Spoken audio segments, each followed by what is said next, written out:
Esse é o novo podcast estúdio, aqui no Espaço Amigos da Cultura. Nós estamos falando de arte, cultura e os desafios que esses artistas estão enfrentando, né? Estão lutando até contra tudo e todos e todas as dificuldades para manter o seu trabalho e o seu projeto cultural, né? O meu convidado agora, nesse momento, é o André Santos. É um cara que eu conheço há um certo tempo, trabalhamos juntos na mesma empresa, organizado, dedicado, um grande bailarino, um cara que tem um conhecimento muito além de Brasil, de Baixada Santista, que eu sei que pode e vai contribuir muito ainda para essa sociedade, para esse movimento cultural regional. E ele também é realizador de um grande festival de dança aqui na cidade de Santos, na Baixada Santista, e responsável. Qual é a tua função, André, na associação? Estou como presidente do segundo mandato. Sim, e também tem uma associação cultural voltada também para a dança, para a organização da classe do movimento da dança.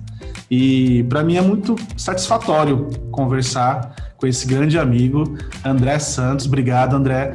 Obrigado pelo aceite do convite, obrigado pela sua participação. E fique à vontade, se apresentem para quem não conheça o nosso amigo André. Obrigado, meu querido Alessandro. Como ele já disse, Alessandro, a gente já trabalhou em algumas produções, a gente já se encontrou na mesma empresa em São Paulo e a gente continuou com essa relação de amizade desde então. Eu sou André, trabalho com dança desde que eu me conheço por gente, né? Venho desde adolescente trabalhando com dança e a dança me levou para conhecer outros universos, outros mundos e outros cantos e me trouxe de volta, e a partir daí eu decidi trabalhar em prol da minha região, para o universo dança. E em 2014, na verdade, eu criei um evento, um festival de dança, que é o FitFest Brasil, que hoje em dia se tornou um evento consagrado, graças a Deus e graças aos meus parceiros, e principalmente a minha sócia, Juliana Luiz.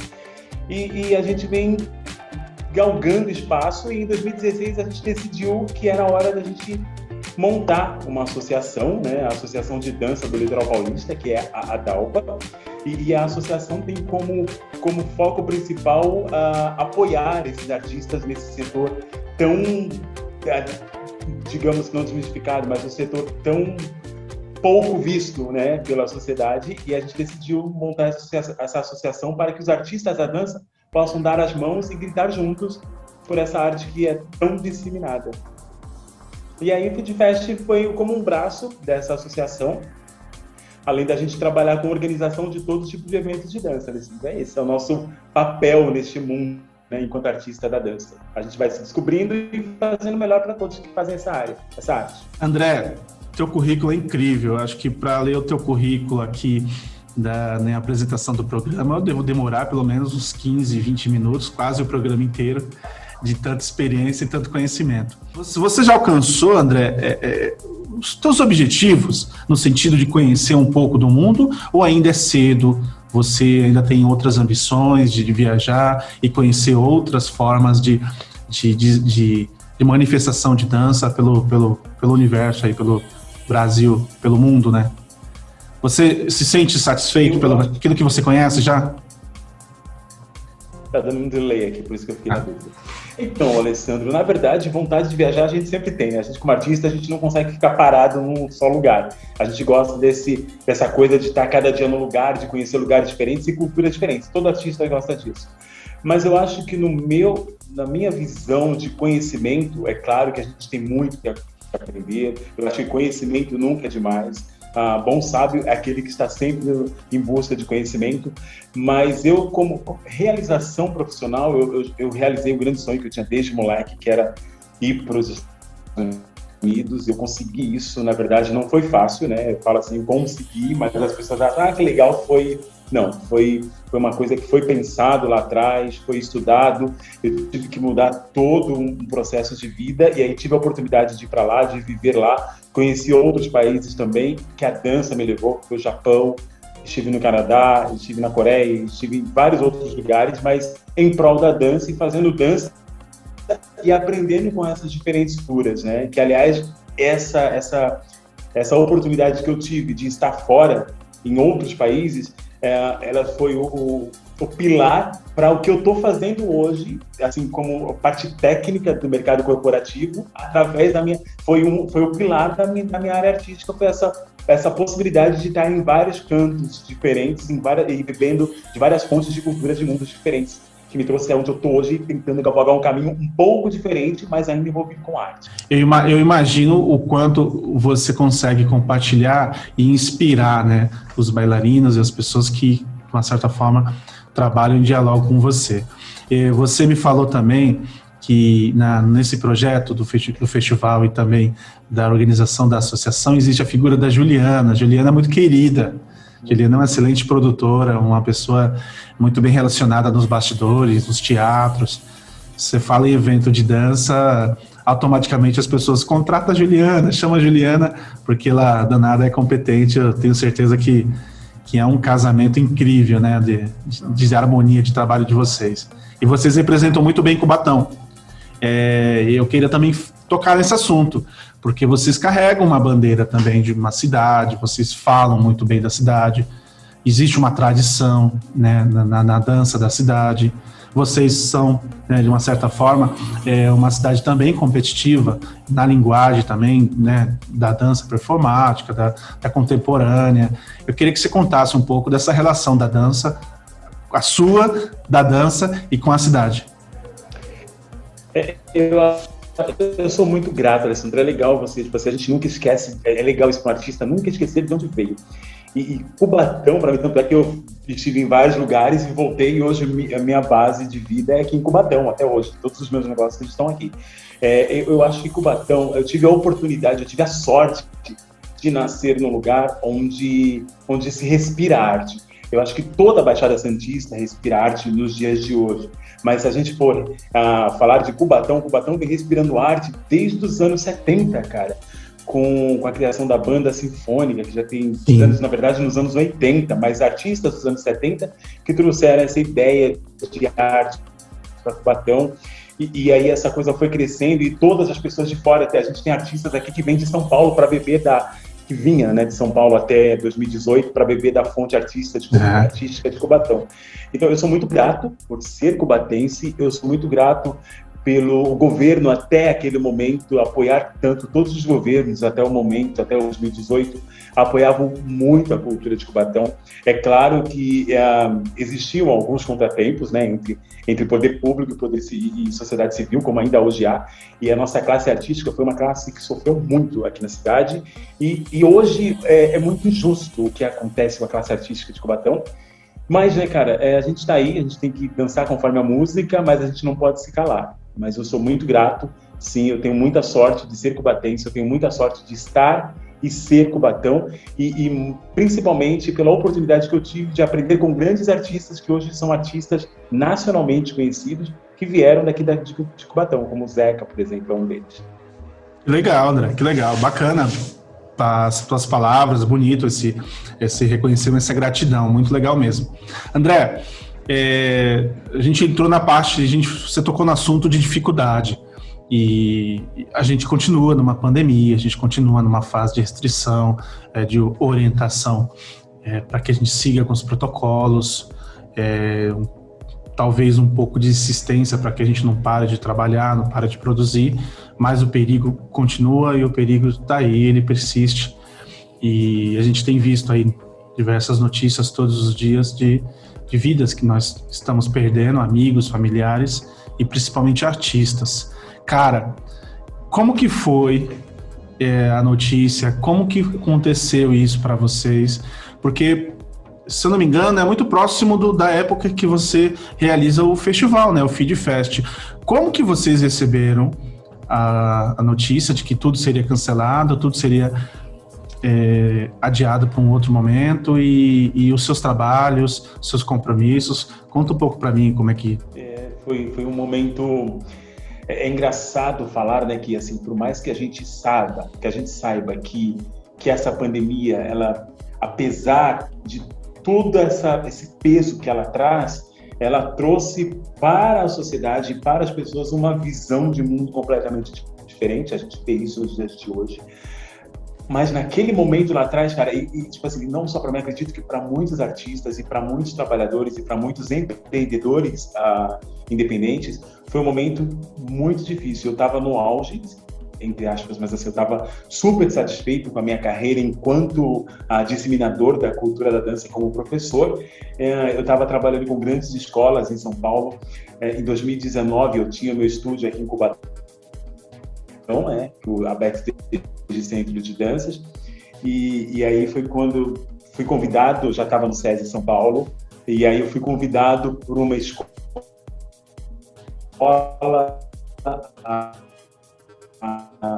uma escola da Anhanguera, né? E aí eu fui convidado por algumas escolas de danças que para mim era um marco, e justamente no final de 2019, e aí quando entrou 2020, eu fui chamado para mais escolas, porque a gente como professor de dança, para que as pessoas possam entender, a gente como professor de dança nessa área, a gente trabalha com hora fechada, com horas fechadas de aula. Então eu fazia pontes em várias escolas para poder fazer uma carga horária relevante.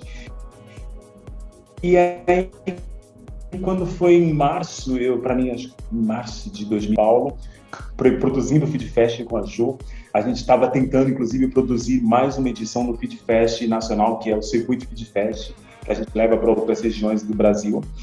E aí eu recebi a notícia de que a gente ia ter que dar um tempo das aulas em São Paulo, onde eu trabalhava, e aqui. E aí que eu estava te falando, antes da gente começar a entrevista, essa notícia veio como uma bomba, mas até então, porque a gente é aurista, né? A gente chama de aurista, pessoas que ganham por hora.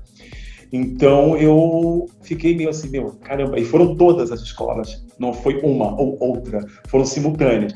Uma das escolas falou, por enquanto a gente vai trabalhar de forma híbrida, alguns professores vêm para a escola e outros professores vão dar aula online, isso já lá no começo de março de 2020. Só que aí, Alessandro, essa pandemia a gente achou que ia ficar por alguns dias e a gente de repente estou achando que ia ficar alguns meses. E aí, quando deu 3 meses, a diretora da escola fez uma reunião online com todos os professores e precisou dispensar 90% do time, porque não tinha condições na escola bancar 54 professores. Nós éramos 54 professores que trabalhávamos em uma dessas instituições e eles foram obrigados a dispensá-los. E aí o mundo cai, né, cara? Porque assim, você pensa... a gente está bem, está pagando as suas contas e a gente vai contando com isso, a gente fala, eu dependo do meu trabalho. Então a gente fala, a gente é um pouco, nós somos um pouco egoístas nesse sentido, né? Falar, eu dependo do meu trabalho, então eu sei que eu ganho tantos, então eu vou guardar esse dinheiro, eu vou me virar com essa grana, eu vou fazer tal coisa ou tal coisa, então nós nos programamos com o que a gente ganha. E aí a gente, né, tendo um choque desse, a gente falou, e agora? Como que a gente vai se manter? Eu acredito que muitas pessoas pensaram assim. E aí, tipo assim, foi nessa hora que a gente falou, e agora? Quando a gente fala, e agora? A gente fala, ou a gente senta e chora, ou a gente tenta buscar algum tipo de saída para poder dar conta, né? A gente tem que encontrar recado. E aí foi onde eu me envolvi muito mais com esse universo virtual. Foi onde eu me envolvi mais com as multidisciplinaridades de um ser humano. E eu sempre ouvia quando adolescente, quando eu dançava em várias escolas ou fazia várias coisas ao mesmo tempo, eu sempre fui muito ativo, né?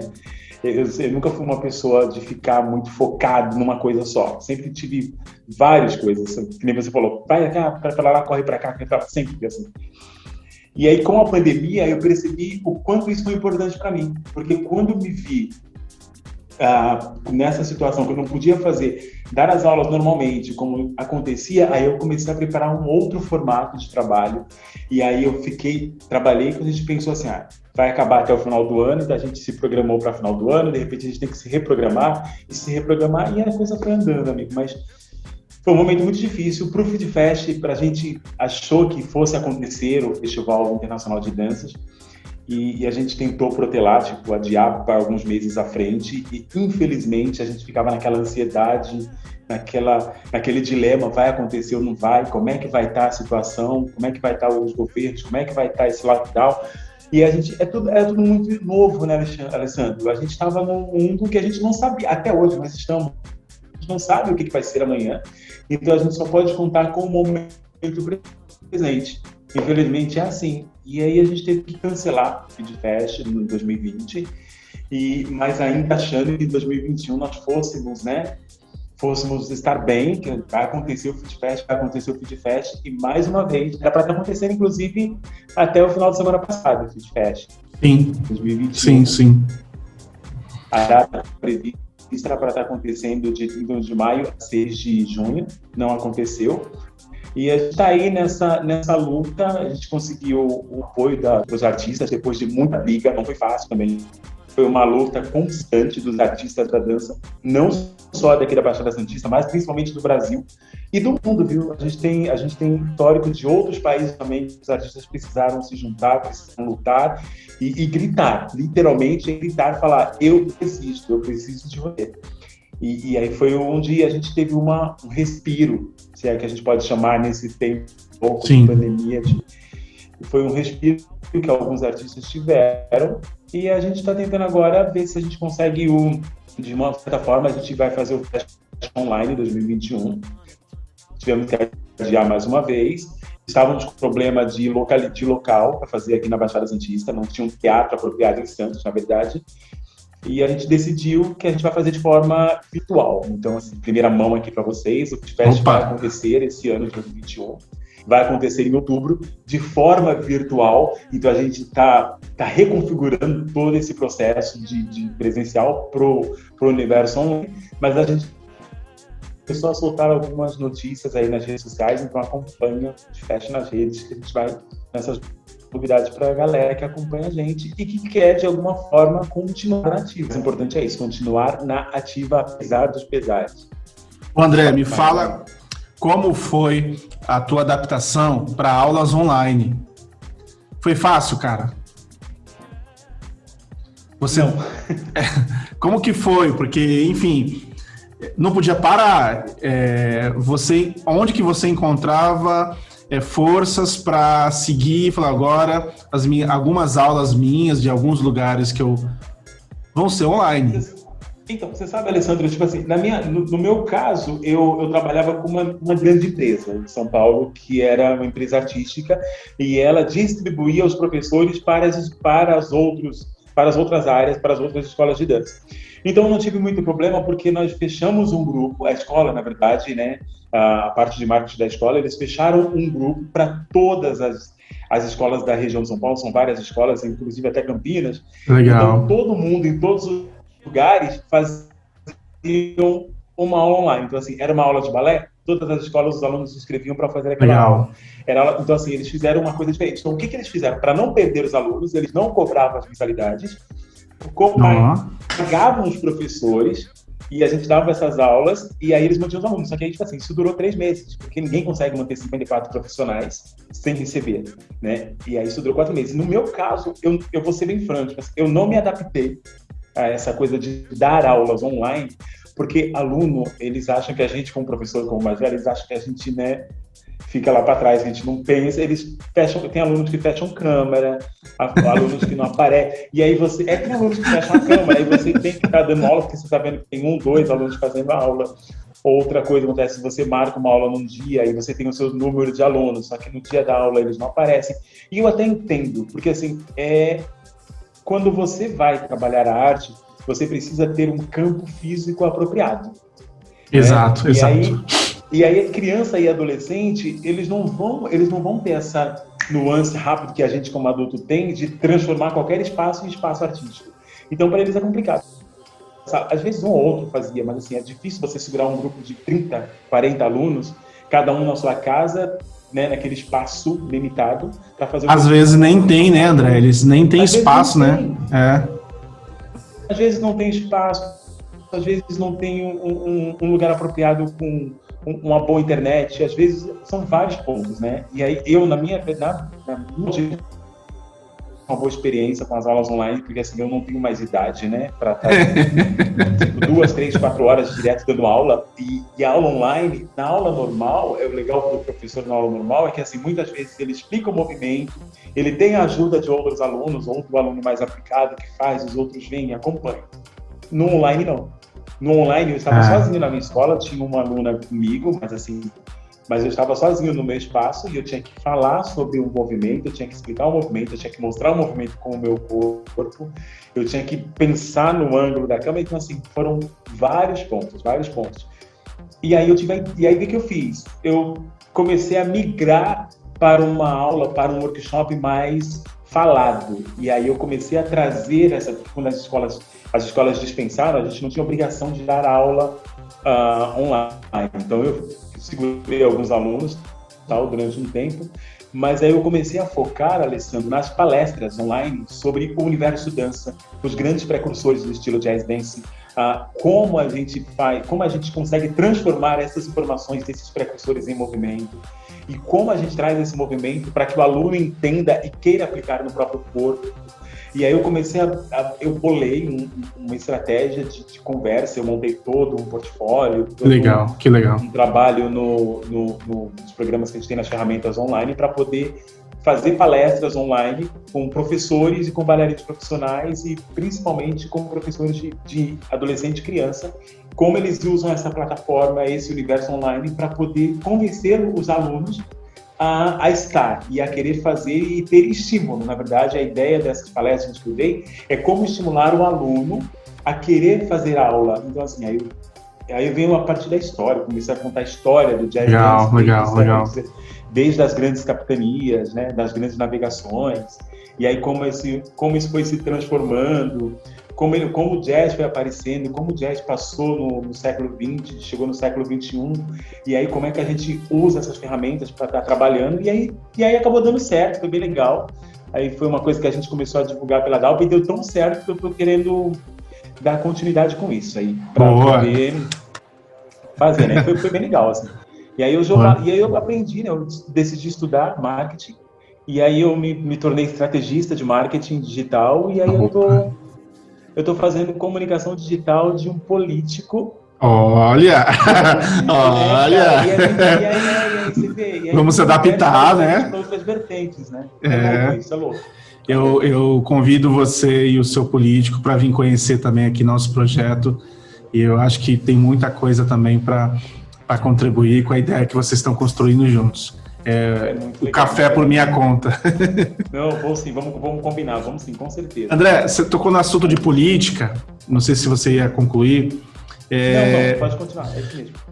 Por conta da pandemia, da grande dificuldade e da necessidade que a gente tinha de levantar a voz e de gritar e de que a nossa existência se de uma certa forma, seja percebida, seja notada por um Brasil maior. A política também foi precursora, foi o caminho que os artistas da região e do estado e do Brasil seguiram para poder convencer os deputados, os nossos vereadores, prefeitos, deputados e senadores de que eles aprovassem a liberação do Fundo Nacional de Cultura no valor de mais de 3 bilhões. E essa liberação teve um nome que foi a Lei Aldir Blanc. Isso chegou em todos os municípios do Brasil e com certeza chegou em Cubatão. E a distribuição dessa renda, para quem não sabe, foi per capita, foi por cabeça, foi por quantidade de população de cada cidade, mesmo sabendo que a nossa população, as fontes de informações da nossa população, elas estão bem atrasadas devido a um censo que há muito tempo não se faz. Né, no Brasil, enfim, a gente não consegue calcular ao certo qual que é a quantidade. A população de Cubatão acho que é muito maior do que o número que falam. A Baixada Santista cresceu demais. São Vicente recebeu, Santos recebeu. Como foi para vocês aí, André, também ter acesso? Você conseguiu ter acesso? Aqui em Cubatão não tivemos problema, foi muito bem executada essa tarefa dos gestores de cultura aqui na cidade. Eu acho que os artistas ficaram muito contentes com as verbas recebidas, a gente conseguiu suprir, foi muito legal, o trabalho foi feito assim, e o legal da gente, talvez eu, como tenho um pouco mais de visão e conhecimento, eu achei que foi muito bem distribuída, porque na gestão da cultura naquele momento era o Zeca Rodrigues, que estava como secretário de Cultura e voltou agora. Voltou agora, isso. Ele voltou agora como secretário de Cultura daqui da cidade de Cubatão. Então, ele teve um cuidado muito grande. Foi uma discussão muito aberta com o setor artístico. Não foi o secretário de Cultura que decidiu como ia distribuir esse dinheiro, não. Existiu reunião, foi conselho, na né? Baixada inteira, né? Inclusive, São Vicente também teve essas reuniões com com os conselhos municipais de cultura, na verdade. E aqui em Cubatão foi muito discutido, para sair esse edital foi muito complicado, foi muito detalhado, foi aquela forma de tentar suprir as necessidades de todos os artistas, não deixar ninguém. E eu acho que Cubatão, acho que não só Cubatão, eu acredito, pelo que eu acompanho através da OPA e dos amigos que fazem cultura em Santos e São Vicente, eu acho que todas as cidades da Baixada Santista fizeram o seu papel em relação ao LEB, né, que é a Lei Aldir Blanc. Eu acho que todas as cidades fizeram o seu papel e conseguiram, de alguma forma, ajudar esses artistas que estavam ociosos naquele momento, né, por conta. Sim. E aí, Alessandro, quando você fala, tipo assim, de política, é muito louco, né, porque a gente, como artista, eu acho que hoje o universo artístico está tendo uma visão diferenciada em relação à política, mas eu acho que é muito importante a gente, como artista, estar envolvido no meio. Eu acho muito importante a gente, como artista, ter o nosso conceito de política e o nosso conceito de sociedade, poder discutir e poder brigar pelos nossos direitos, né? Sim. Quando eu era adolescente, até 20 e poucos anos, um pouco adulto, eu não queria me envolver com política, e eu falava assim, eu até usava a palavra ojeriza isso. E é muito louco que quando a gente vai criando uma certa maturidade, a gente vê que política vai muito além do que a gente vê, né, nessas casas, que são as prefeituras, né? Política vai muito além disso. E eu acho que a gente, como gestor cultural, como fazedor de cultura, a gente acaba sendo um formador de opinião. E eu acho que na política atual, a gente tem que ser uma dessas pessoas que tem que estar à frente para poder discutir, para poder debater e principalmente para fazer a ponte entre a sociedade civil e o poder público, e principalmente desses artistas que estão ociosos e que não têm a oportunidade de chegar nesse setor. Eu acho que onde eu estou hoje, tipo assim, essa minha cavalgada nesse caminho da cultura da arte, da cultura da música, da cultura das artes marciais, do esporte e essa minha multidisciplinaridade me ajudou a entender que a gente não precisa ser artista, que a gente precisa ser artística e entender que ser artista é também ser político, né? Então, acho que a gente precisa abrir, e é muito legal, eu vejo que os artistas de hoje, eles estão mais abertos, eles estão mais presentes, mas ainda assim é uma porcentagem muito mínima diante de tantos artistas que a gente tem na nossa região. E a minha luta em 2020, quando a gente descobriu a pandemia, na verdade, por conta da faculdade também, que eu decidi voltar a fazer uma faculdade do mercado corporativo, eu acho que isso me abriu muitos olhos, e aí eu comecei a ver política como uma ciência. E como ciência, ela estuda um pouco de tudo. E aí foi onde eu falei, não, e por que não? E por que não? E por que que eu tenho essa barreira? Por que que eu, como artista, vou me impedir o acesso do meu conhecimento em relação à política? E aí é onde eu estou trabalhando muito, assim, por isso que eu aceitei esse trabalho. Legal, eu acho que como artista, e a gente com essa ferramenta que a gente tem na internet e a gente envolvido no setor político, porque a gente pode trazer muito, a gente tem muito a ganhar como artista e envolvido com a política, mas quando eu falo de política, eu falo no sentido literal da palavra, eu não falo na politicagem, digamos assim. Não é a politicagem, é a política, é a conversa, é a discussão, é o entendimento das divergências, é o entendimento do outro, é o tentar fazer, é o não parar, é o trazer, é o ouvir, é o dividir, sabe?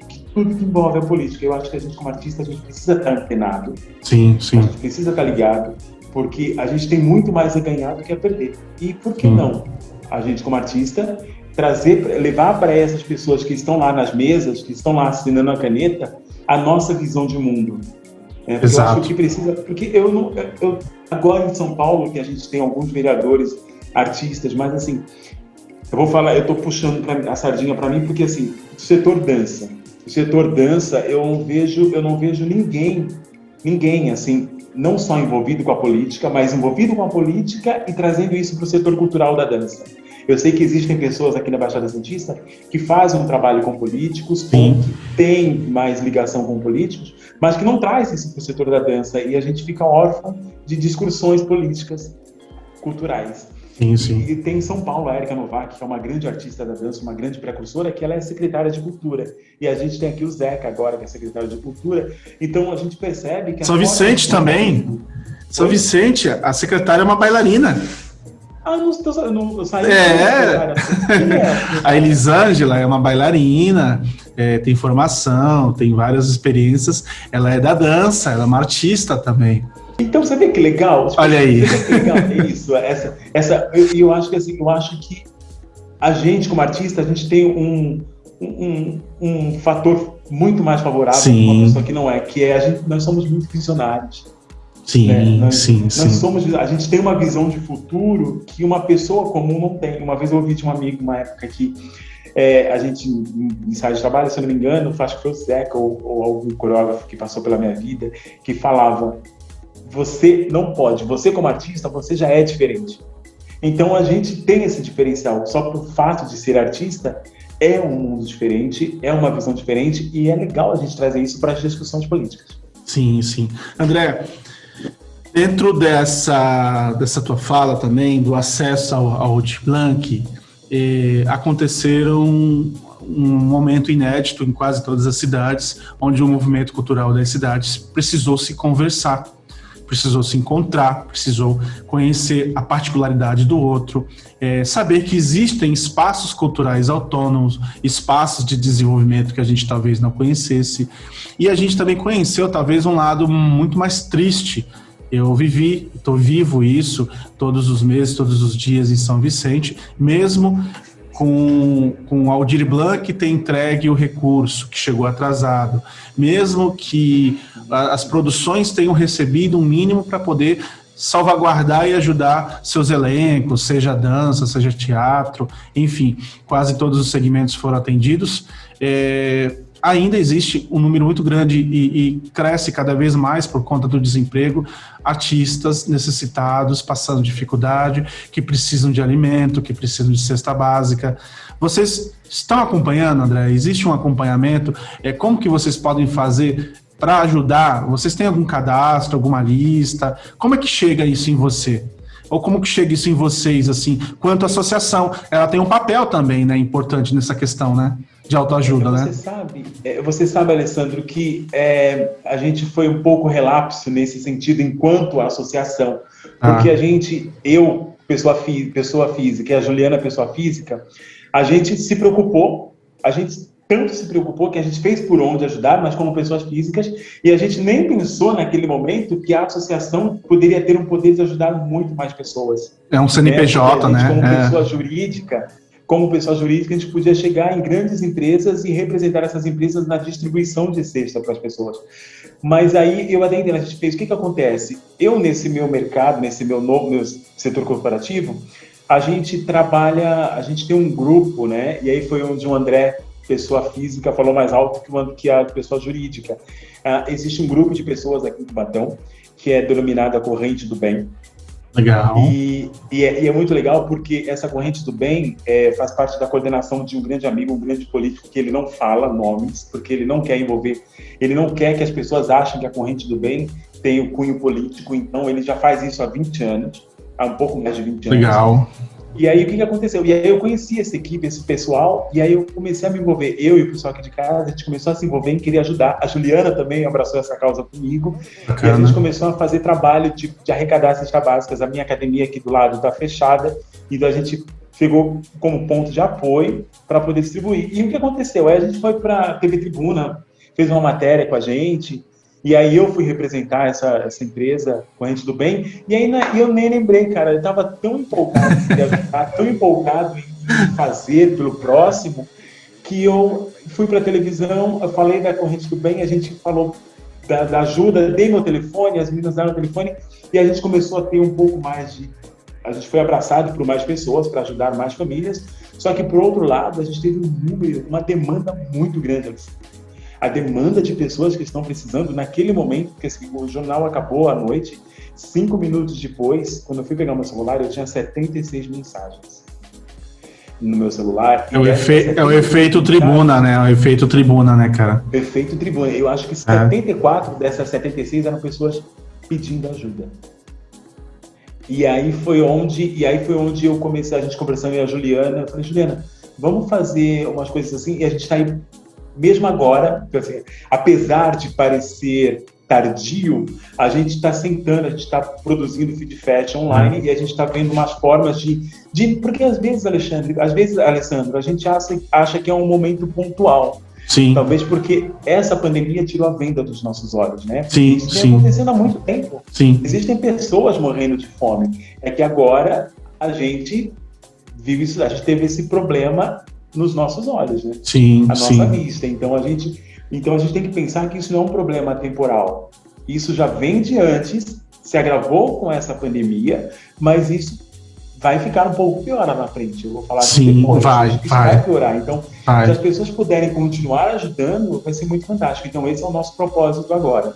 Trabalhar as nossas ações culturais e tentar trazer um pouco mais da sociedade civil para ajudar as pessoas que sim necessitam, de repente, não só de alimentos, da esse grupo que a gente faz parte, eles correm atrás de tratamento psicológico, eles correm atrás de tratamento médico, atrás de vários pontos, roupa, fralda para criança, fralda para idoso que precisa de cuidado.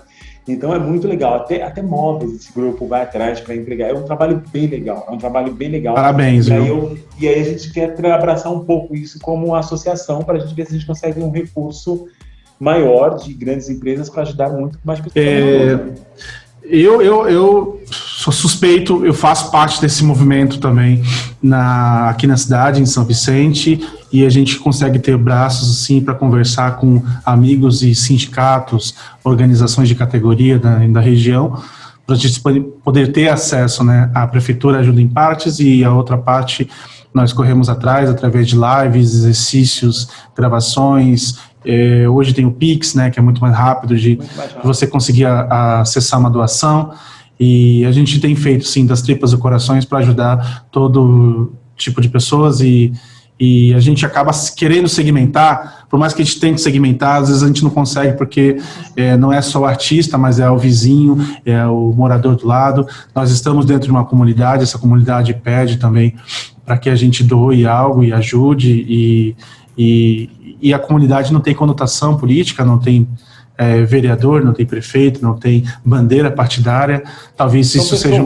São pessoas, e isso dificulte um pouco mais de acessar talvez algum recurso para essa finalidade, mas a gente fica de cabeça bem tranquila, no sentido de que a gente faz o que a gente pode, né, para poder conseguir algo e ajudar as pessoas também dentro dessa realidade.